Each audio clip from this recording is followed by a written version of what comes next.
बिस्मिल्लाहिर्रहमानिर्रहीम। अस्सलाम वालेकुम नाज़रीन, आप यूट्यूब चैनल देख रहे हैं। मैं इमरान खान हूँ। ये पहली खबर जो है ये सबसे बड़ी खबर है, मुझे इसकी आज कन्फर्मेशन हुई है। और ये वो लोग हैं जो ज़्यादा अपनी खबरों के हवाले से मशहूरी नहीं करते और चीज़ें नहीं बताते कि एक्चुअली इन्होंने क्या रोल प्ले किया है। ये बहुत सारे अनसंग हीरोज़ हैं। ये बहुत सारे लोग ऐसे हैं जिन्हें आप जानते भी नहीं हैं, जो आपको सामने दिखाई भी नहीं देते, और वो ओवरसीज़ पाकिस्तानी कहीं ना कहीं काम कर रहे होते हैं। यानी साजिद तारड़ आजकल पाकिस्तान तरीके इंसाफ से बहुत तंग है। ये अपने आप को डोनाल्ड ट्रंप का मुशीर कहते हैं और पाकिस्तानी मीडिया भी इनके पीछे इस चक्कर में लगा हुआ था। तो पाकिस्तान में तो कोई भी आ जाए बहरूपिया, उसके पीछे सारे लग जाते हैं।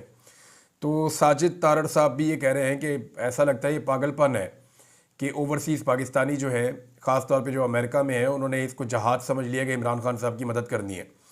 तो अब जो मैं आपको खबर देने वाला हूँ ये बहुत इंपॉर्टेंट और बड़ी खबर है। वो ये है कि 26 तारीख को जब इस्लामाबाद में कत्लेआम हुआ था ना, तो उसी दिन, क्योंकि अमेरिका में दिन बाद में आता है, पाकिस्तान में पहले आता है, यहाँ बहुत कुछ 10-12 घंटों का फ़र्क है, बहुत लंबा टाइम गुजरता है, फिर अमेरिका में वो वाला वक्त आता है। तो जब यहाँ पे कत्लेआम हो रहा था तो उस वक्त अमेरिका में एक्टिविटी शुरू हो गई थी। और पाकिस्तान में जो कुछ भी डी चौक में हुआ 26 तारीख को, जब अमेरिका में वो वक्त आया 26 तारीख का, उसके बाद तो अमेरिका के अंदर पाकिस्तानी अमेरिकन उसी रोज़ हंगामी तौर पर रिपब्लिकन्स, जो पार्टी अब इलेक्शन जीती है, डोनाल्ड ट्रंप की पार्टी, उनकी जो एस्टेब्लिशमेंट है उसके साथ मिले और तफसीली मुलाकात में उन्हें सारी सूरत हाल से आगाह किया था। उसके बाद अगले 48 से 72 घंटों में जो पाकिस्तानी ओवरसीज़ वहाँ पे मौजूद हैं, पाकिस्तानी अमेरिकन, उनके साथ रिचर्ड ग्रेनल की भी मुलाकातें हुई, वो भी अंगेज हो गया और वो अब तक पूरी तरह से मुतहर्रिक है। और मैं क्योंकि अब यहाँ तक पहुँचा हूँ और मेरी लोगों से बातचीत हुई है और उन्होंने कंफर्म किया है कि जी हमारी जो 26 नवंबर को यहाँ पे जो कुछ भी पाकिस्तान में हुआ था, हमने रियल टाइम में सारी इन्फॉर्मेशन अमेरिका की जो आने वाली इंतज़ामिया है, हुकूमत है, उनको हमने सब कुछ बता दिया था। रिचर्ड ग्रेनल उन्हीं दिनों में एक्टिवेट हुआ था। अब मैं आपको जो खबर दे रहा हूँ ये बड़ी खबर है और इसकी कन्फर्मेशन है, और हुकूमत के लिए परेशान होने की बात इसलिए है कि रिचर्ड ग्रेनल ने अब तक जो कुछ भी किया है या जो कुछ भी कहा है वो इनफरादी हैसियत में नहीं किया। उनके कहने का अंदाज अपना हो सकता है, लेकिन जो कुछ भी रिचर्ड कर रहे हैं ये वो इनफरादी हैसियत में नहीं कर रहे। मैं सिर्फ आपको यहां पे ये बता देता हूं कि जो कोई भी इसे एक इनफरादी या एक आदमी का फेल समझने की गलती कर रहा है, वो बिल्कुल वैसे ही कर रहा है जैसे बाज़ औक़ात कबूतर बिल्ली को देखकर आंखें बंद कर लेते हैं ना, कि अब मैं बिल्ली को नज़र नहीं आऊँगा, वो मुझे खाएगी कैसे, और बिल्ली उसे खा जाती है। तो ये वही मामला है कि रिचर्ड ग्रेनल अकेला नहीं है, ना ये उसकी अकेले की पॉलिसी है, बल्कि ये मामला रिपब्लिकन की जो एस्टेब्लिशमेंट है उनके सामने रखा गया था और उन्होंने उसूली तौर पे पाकिस्तानियों के साथ खड़े होने का फैसला किया था। स्पेशली ये जो इंसानी हकूक़ की खिलाफ वर्जियों के मामला हो रहे हैं पाकिस्तान में, इस हवाले से अब इस पे जो है वो हुकूमत बहुत परेशान है, और इतनी परेशान है कि उन्होंने एक नया बयानिया बनाना शुरू कर दिया है। इस बयानिए को मैं वन लाइनर में आपको अगर समझाऊं तो वो ये है कि जब भी पाकिस्तान के ऊपर बाहर से इंसानी हकूक़ की खिलाफ वर्जियों के हवाले से कोई दबाव आएगा तो पाकिस्तानी हुकूमत उसको करार देगी पाकिस्तान के एटमी असासों पर हमला। मिसाल के तौर पे मुझे गायब कर दिया गया, किसी और सहाफ़ी को खुदा न खास्ता गायब कर दिया गया, किसी शख्स के ऊपर झूठा मुकदमा बना दिया गया, लोगों को गोलियां खुदा न खास्ता मार दी गई, या कोई भी जुल्म और जबर पाकिस्तान में पाकिस्तान की मौजूदा हुकूमत जब भी करेगी तो बाहर से दुनिया से जब भी उसके खिलाफ आवाज़ उठाई जाएगी तो पाकिस्तानी हुकूमत अब ये करेगी, देखिए जी हमारे एटमी असासे खतरे में पड़ गए, देखिए जी हमारी कौमी सलामती खतरे में पड़ गई। इन्होंने अब एक नया फार्मूला अपनाया है जो पाकिस्तान की एस्टेब्लिशमेंट वो ये नहीं कर रही, क्योंकि अमेरिका के खिलाफ पाकिस्तान की एस्टेब्लिशमेंट, मैंने आपको बताया, कभी नहीं जाती। वो कभी भी अमेरिका के खिलाफ पाकिस्तान की मिलिट्री एस्टेब्लिशमेंट स्पेशली कभी नहीं जाएगी। हाँ, पाकिस्तान की जो सियासी हुकूमत है वो अब ये करेगी कि जब भी कोई इंसानी हकूक़ की बात करेगा, जब भी कोई जबर फस्तायत जुल्म की बात करेगा, जब भी कोई जबरी गुमशुदगियों की और बाकी चीज़ों की बात करेगा, तो इसको फौरी तौर पे जो पाकिस्तान की हुकूमत है वो कौमी सलामती का मसला बनाएगी। देखें, पाकिस्तान की कौमी सलामती का मसला है, बैरूनी मुदाखलत हो रही है। इंसानी हकूक़ का मामला जो होता है वो कभी भी किसी मुल्क का अंदरूनी मामला नहीं होता, वो एक आलमी मसला होता है, एक आलमी अलमिया होता है, और उसके खिलाफ कोई भी आवाज़ पूरी दुनिया में उठा सकता है। हाँ, हुकूमतें गिराना, हुकूमतों को बदलना, अपनी मर्ज़ी के बंदे लाना, किसी मुल्क के अंदर अड्डे छीन लेना, ड्रोन हमले उस मुल्क के अंदर होना, उस मुल्क के अंदर ऐसे ऑपरेशंस होना जिससे उस मुल्क के अमन व अमान को खतरा हो रहा हो, या उस मुल्क की पॉलिसीज को बनाना, ये वो सारी चीजें हैं जो गलत हैं। ये वो सारी चीजें हैं जो मुदाखलत है उस मुल्क के अंदरूनी मामलात के अंदर, जैसा कि वो साइफर वाला मामला आपको अच्छी तरह याद है। अब ये इंसानी हकूक वाले मामले को ऐसे इस्तेमाल करेंगे।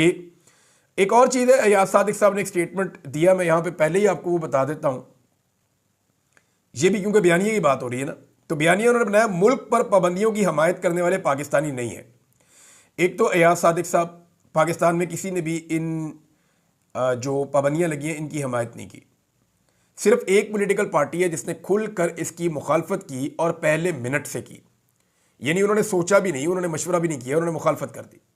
जो जहां बैठा हुआ था उसने वहीं से मुखालफत कर दी, और वो पाकिस्तान तरीके इंसाफ है। जो पाकिस्तान के ऊपर पाबंदियां लगी हैं मसाइलों के हवाले से, उस पर बतौर पॉलिटिकल पार्टी अगर किसी ने मजम्मत की है तो वो पाकिस्तान तरीके इंसाफ ने की है। अब अयाज सादिक साहब कह रहे हैं कि पाबंदियों की हमायत करने वाले पाकिस्तानी नहीं है। मैं एक और बात कहना चाहता हूं कि जो पाबंदियों पर खामोश रहे, क्या वो मुहिब वतन पाकिस्तानी है? नवाज शरीफ इन पाबंदियों पे चुप, शहबाज शरीफ इन पाबंदियों पे चुप, इसहाक डार इन पाबंदियों पे चुप, हमजा शहबाज इन पाबंदियों पे चुप, मरियम नवाज इन पाबंदियों पे चुप, कैप्टन सफदर इन पाबंदियों पे चुप, पीएमएलएन की सारी क़यादत ज़्यादातर वो इन पाबंदियों पे चुप।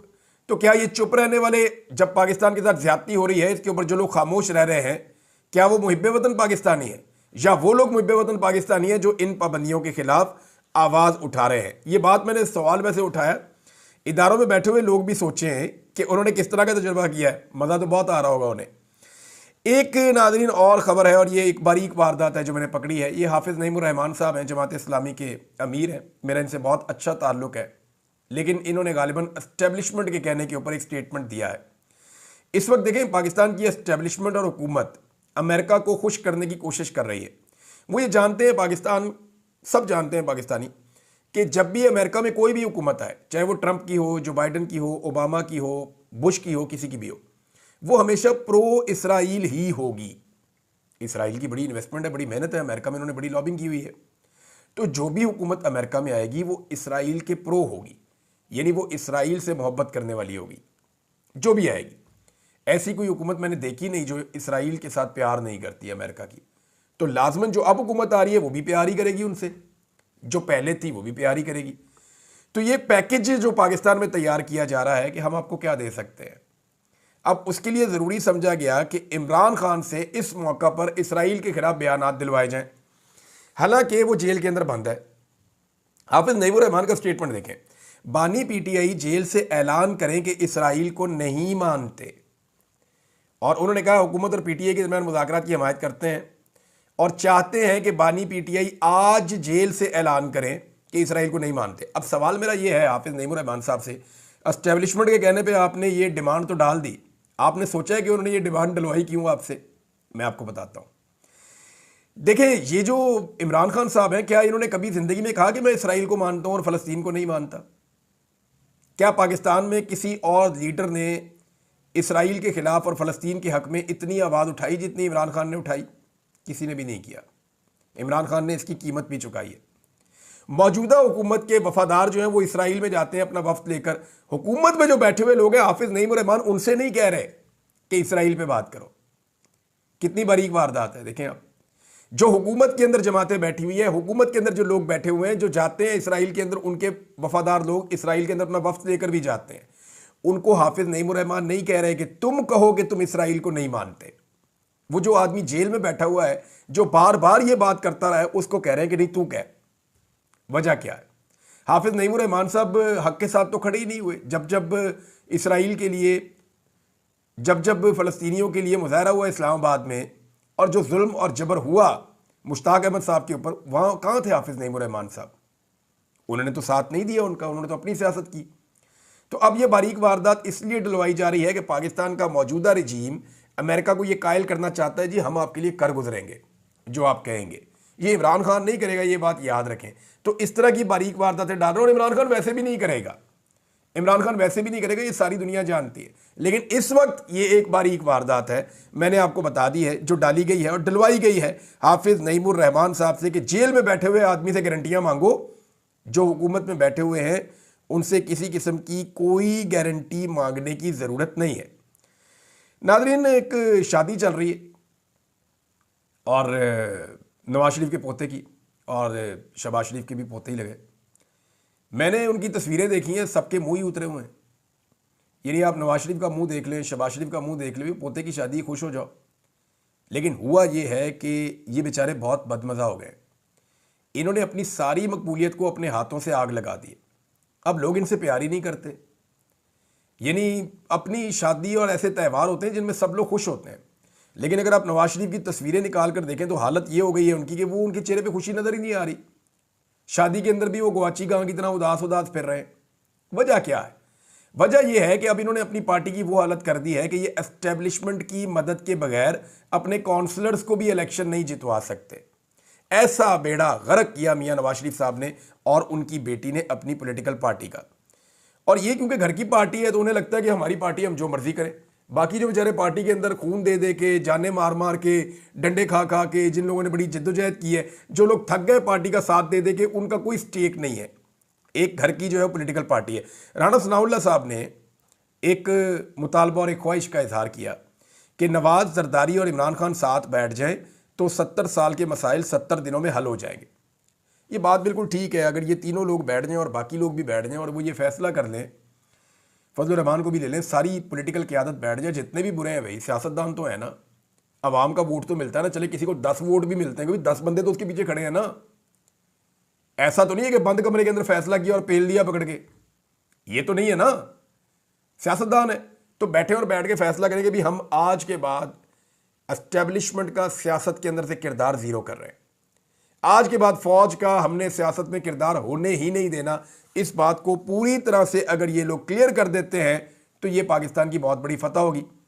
लेकिन ये सारे इकट्ठे होंगे कैसे? देखिए ना, इस वक्त इनके पास चोरी का माल है, जरदारी साहब के पास भी और नवाज शरीफ साहब के पास भी। अगर ये इमरान खान साहब के साथ बैठना चाहते हैं, जो इनकी बहुत पुरानी और बड़ी ख्वाहिश है कि किसी तरह ये इमरान खान के साथ बैठ के उनके साथ बात करके अपनी इज्जत को बढ़ाएं, क्योंकि इस वक्त इमरान खान की पब्लिक में बहुत इज्जत है, अल्लाह रब्बुल इज्जत ने दी हुई है और ये टके टोकरी हुए हैं। तो अगर ये इमरान खान के साथ बैठना चाहते हैं तो इन्हें कम से कम वो चोरी का माल लौटा देना चाहिए फौरन। यानी जो जाली मैंडेट लिया हुआ है इसको छोड़ दें। शहबाज शरीफ से कहें जी असम्बलियां तहलील कर दें, मरियम नवाज से कहें जी ये जाली हुकूमत छोड़ दो, जरदारी साहब अपना सदारत का जो जाली होता है उनको जाली सीटों के साथ मिला हुआ वो छोड़ दें। तो ये जाली हुकूमतें खत्म करने के बाद इमरान खान के साथ जाकर बैठ जाए और बैठकर इलेक्शन कमीशन की तश्कीलें नौ कर दें। 70 दिन क्या 70 घंटे क्या, ये तो 70 मिनट का काम है। चीज़ें तो सबको पता करनी क्या है। इलेक्शन कमीशन की तश्कीलें नौ कर दें, उसको बेहतर कर दें फौरी तौर पे सारे मिलकर। जो बाकी चीज़ें ठीक करनी है उन सबको ठीक कर दें। पाकिस्तान में नए फ्री एंड फेयर इलेक्शंस का ऐलान कर दें। एस्टेब्लिशमेंट को सियासत से धक्का देके हमेशा के लिए बाहर निकाल दें। आइन को उसकी असली हालत में बहाल कर दें। पाकिस्तान में रूल ऑफ लॉ को इम्प्लीमेंट कर दें। पाकिस्तान के अंदर एहतसाब का एक बेहतर निज़ाम बना दें ताकि आइंदा जो भी गलत करेगा वो पकड़ा जाएगा। मईशत की एक पॉलिसी बना दें कि जनाब इसके ऊपर सारे चलेंगे और इसके ऊपर सियासत कोई नहीं करेगा, और जो भी एस्टेब्लिशमेंट के साथ मिलकर सियासत करेगा या एस्टेब्लिशमेंट सियासत में कूदेगी तो सारे रल के उसका मुकाबला करेंगे। अगर ये सारा कुछ हो जाए तो ये बड़ी अच्छी बात है। लेकिन उससे पहले मुझे ज़ाती तौर पे ऐसा लगता है कि ये जो मैंडेट है ना चोरी वाला, इसको छोड़ देना चाहिए। नाज़रीन, इस वक्त सूरत ऐसी है कि वज़ीर इत्तलाआत से ज़्यादा किसी ने अपने आप को एस्टेब्लिशमेंट का गुलाम नहीं बनाया। यानी जो अगर वज़रा के अंदर अगर आप जूते पॉलिश का मुकाबला देखें तो सबसे बेहतरीन ज़बरदस्त इंफॉर्मेशन मिनिस्टर ने किए हैं, क्योंकि 3 बड़े एलिगेशंस DGISPR ने लगाए थे अपनी प्रेस कॉन्फ्रेंस में, जिनके ऊपर बड़ा रोला पड़ा था। नंबर 1, DGISPR ने खैबर पख्तूनख्वा हुकूमत की गवर्नेंस के ऊपर आवाज़ उठाई थी। नंबर 2, जो गोलियां चलाई गई वो मुजाहिरीन पे डाल दिया कि उन्होंने चलाई थी। नंबर 3, उन्होंने कहा जी तहरीक तालिबान पाकिस्तान को पाकिस्तान के अंदर इमरान खान साहब जिद करके लेकर आए थे और उनकी वजह से जो दहशतगर्दी हो रही है वो हो रही है, उन्होंने ये कहा।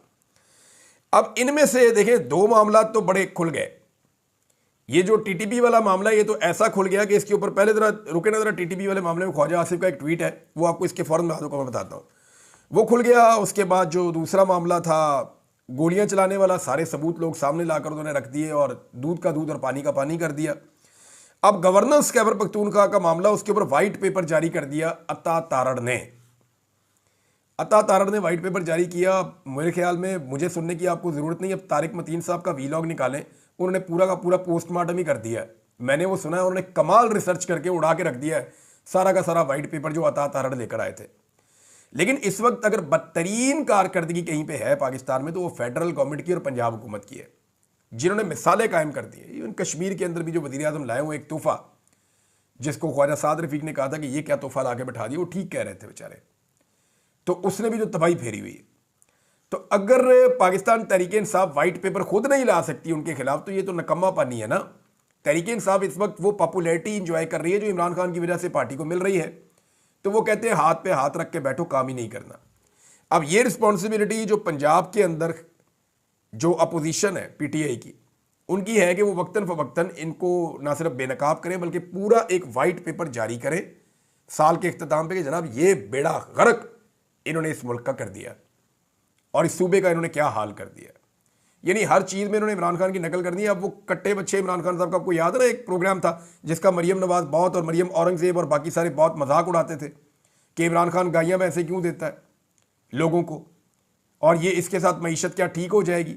तो अब मरियम नवाज ने भी वही प्रोग्राम जो है वो अपना लिया है और उस प्रोग्राम के जो इश्तिहारात हैं वो छपना शुरू हो गए। मरियम नवाज भी अब गायियाँ बांटेंगी। इमरान खान साहब का जो विजन है ना, उसकी एक एक चीज़ को ये मिलकर अब आहिस्ता आहिस्ता फॉलो कर रहे हैं। अच्छा जी, मैं आपको ये बता रहा था कि बदतरीन कारकर्दगी के बावजूद ये पाकिस्तान तहरीक इंसाफ की जिम्मेदारी है ना कि वो वाइट पेपर जारी करे। वो बताएं कि मईशत का क्या कबाड़ा किया शहबाज शरीफ ने, वो बताएं ना कि ग्रोथ कहाँ पे चली गई, वो बताएं ना जीडीपी के साथ क्या हुआ, वो बताएं ना पाकिस्तान में आम आदमी की मईशत का क्या हुआ, वो बताएं ना पाकिस्तान के अंदर इस एक साल के अंदर महंगाई कितनी बढ़ी और किस चीज़ की कीमत में कितना इजाफा हुआ। फिर वो तकाबली जायजा करें इमरान खान के दौर के साथ। तो वाइट पेपर जारी करना एक्चुअली अपोजिशन का काम होता है, लेकिन यहाँ एक अजीब रवायत है कि हुकूमत अपोजिशन की जमात के एक सूबे के अंदर जो हुकूमत है उसके खिलाफ वाइट पेपर जारी कर रही है। आप अंदाजा करें कितनी अग्रेसिव हिकमत अमली है मौजूदा हुकूमत की, और दीवार के साथ लगे हुए डरे और सहमे हुए हैं पाकिस्तान तहरीक इंसाफ की लीडरशिप। हालांकि कारकुन उनके बड़े तगड़े हैं, वो सोशल मीडिया के ऊपर जवाब भी देते हैं, लेकिन लीडरशिप जो है वो उनको ये काम करना चाहिए था, वो नहीं कर पाए।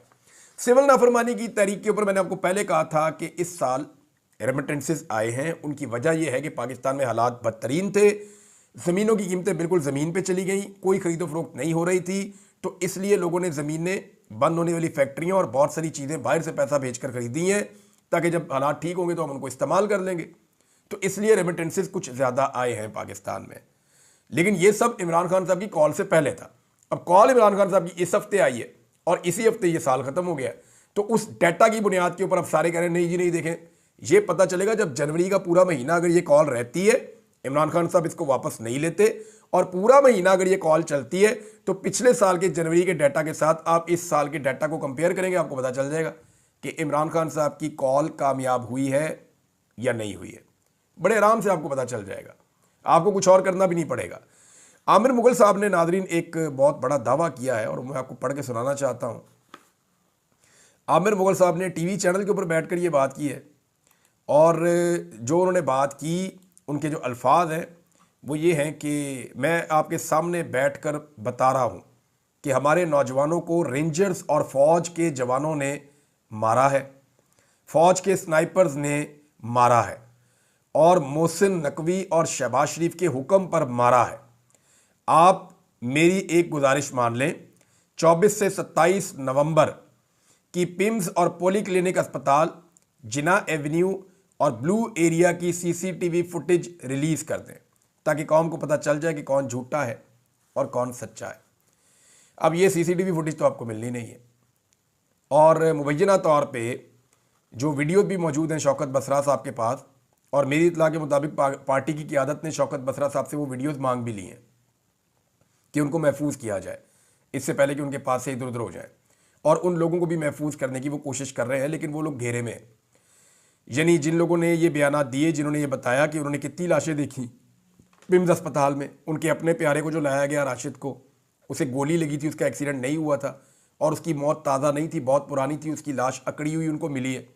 और उन्होंने कहा एक बक्से के अंदर 3 लाशें पड़ी हुई थी। हालांकि इतने सारे बक्से हैं, क्या बाकी बक्से खाली छोड़े हुए थे या उनके अंदर सब्जी संभाली हुई है इन्होंने? भाई लाशें ही रखते हैं ना इन बक्सों के अंदर, ये जो मुर्दा खाना होता है वहाँ पे। तो एक डब्बे में 3 लाशें होने का क्या मतलब है कि बाकी डब्बों के अंदर फिर जगह नहीं है? अगर बाकी डब्बों में जगह नहीं है तो फिर तो लाशें और भी होंगी वहां पे। और वो जो बंदा है वो क्लेम कर रहा है जी उसने बहुत सारी लाशें देखी हैं। तो ये जो क्लेम आया ये बड़ा खौफनाक है। इसके ऊपर बिल्कुल इंक्वायरी होनी चाहिए और जुडिशियल इंक्वायरी ही इस सारे मामले को खोल सकती है। मेरी इत्तला के मुताबिक ओवरसीज पाकिस्तानियों ने एक नई कैंपेन शुरू की है और मैंने आपको कहा था कि क्रिसमस की छुट्टियों के बाद नए साल में 2 चीज़ें होंगी। एक कांग्रेशनल मीटिंग होगी अमेरिका में और एक बरतानिया में पार्लियामेंट्री ब्रीफिंग भी होगी और इसी तरह कनाडा में भी होगी और बाकी यूरोपीय यूनियन में भी ये चीज़ें होंगी। अच्छा, इसमें 2 बड़े मुतालबात सामने आने वाले हैं कि अक़वाम मुत्तहिदा को कहा जाएगा कि आप एक फैक्ट फाइंडिंग रिपोर्ट बनाएं 26 नवंबर को होने वाले कत्लेआम के हवाले से, और स्कॉटलैंड यार्ड से मुतालबा किया जा सकता है। यह मुतालबा हो सकता है कि स्कॉटलैंड यार्ड से तहकीकात करवाई जाए जैसे बेनज़ीर भुट्टो के कत्ल की तहकीकात करवाई गई थी, और वो बताएं कि जनाब इस्लामाबाद के कत्लेआम को कैसे किया गया। सारी फुटेज देखें, सारे लोगों से मिलें, सबके इंटरव्यूज़ लें, सहाफ़ियों के, ऐनी शाहिदीन के जिनको गोलियां लगी उनके, फिर जो सिक्योरिटी फोर्सेस के लोग मौजूद थे उनके, सबसे वो पूछें कि एक्चुअली ये क्या हुआ और किसने किया। नादरीन, और बहुत सारी खबरें, लेकिन जाते जाते एक चीज़ आपको और बताऊं, खबरें आपको अगले वीलॉग में बता दूंगा मैं। इमरान खान साहब का एक स्टेटमेंट मैं पढ़ रहा था। आप अंदाज़ा करें इस आदमी की जुर्रत का, बहादुरी का और हिम्मत का। 70 साल से ज़्यादा उम्र है और इस सिचुएशन में भी वो ये कह रहे हैं कि मुझे बाहर आने की कोई जल्दी नहीं है, मैं बाहर आ जाऊँ और मेरे कारकुन जेलों के अंदर बंद हों तो ये मुझे कबूल नहीं है। तो मैं बाहर ज़रूर आ जाऊँगा, अंदर रहना तो किसी को भी अच्छा नहीं लगता। लेकिन इमरान खान साहब कैटेगोरिकली ये कह रहे हैं कि उन्हें अपने कारकुनों का जेल में रहना पसंद नहीं है, उनके बेगुनाह कारकुनों को रिहा किया जाए। नवाज शरीफ ने कभी ये मुतालबा किया है कि मेरे कारकुनों को छोड़ो? मियाँ साहब ने हमेशा जो है डील की और कारकुनों को जेल में छोड़कर पाकिस्तान से बाहर उड़न छू। यानी कारकुन बेचारे थे डंडे खा रहे हैं, जलील हो रहे हैं, बेड़ा गर्क हो गया उनका, मियाँ साहब ने डील मारी, ओग गए, मुड़ के भी नहीं देखा। इस दफ़ा भी ये किया मियाँ साहब ने। तो मियाँ साहब हमेशा कारकुनों को छोड़कर चले जाते हैं, फिर कारकुन मियाँ साहब को छोड़ते हैं तो मियाँ साहब कहते हैं मैंने मुड़ के देखा कोई नहीं था। और मियाँ साहब कौन क्यों खड़ा होगा आपके लिए? आप कभी लोगों के लिए खड़े ही नहीं हुए। अब तक के लिए इतना ही। अपना ख्याल रखिएगा, अपने इस चैनल का भी। अल्लाह हाफ़िज़।